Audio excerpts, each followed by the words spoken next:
এই যে বন্ধুরা, ডালিয়া রান্না করা হয়ে গেছে। এবার আমি খাবো ডালিয়া। আমি ভীষণ ভালোবাসি ডালিয়া খেতে। আমি ডালিয়ার খিচুড়ি বানাই, ডালিয়ার পোলাও বানাই। কেউ বুঝতে পারছেন এটা ডালিয়ার খিচুড়ি? মনে হচ্ছে না গোবিন্দভোগ চালের খিচুড়ি? এটা হচ্ছে ডালিয়ার খিচুড়ি, খুব টেস্ট হয়। তো বন্ধুরা, ডালিয়া নিয়ে চলে এসেছি। এখন আমি খাবো ডালিয়া। তো যদি ডালিয়া কেউ খেতে ভালোবাসেন তো চলে আসুন আমার সাথে, একসাথে বসে শীতের দিনে একসাথে বসে ডালিয়ার খিচুড়ি খাবো। এই শীতে তো চাল ডালের খিচুড়ি হয়, ডালিয়া খিচুড়িটাও খুব টেস্ট হয় যদি ঠিক মতো করা যায়। মানে আমি যেরকম খিচুড়ি করি বাড়িতে, ঘি ফি সব দিয়ে প্রত্যেকটা জিনিস যা যা খিচুড়িতে দিই এটা দিই, শুধু চালটা বাদে, তাছাড়া সমস্ত কিছুই দিই।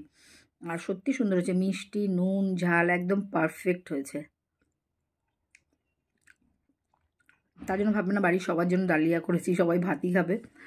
তো আমার শরীরটা কদিন ধরে ভালো না বলে মুখে কিছু টেস্ট লাগে না, তার জন্য একটু ঝাল ঝাল করে ডালিয়া করলাম।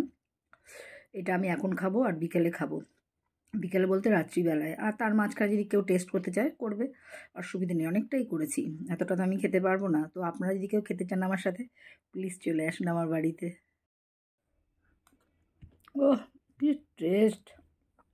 আমি কি বলবো, ঝাল নুন মিষ্টি একদম পারফেক্ট।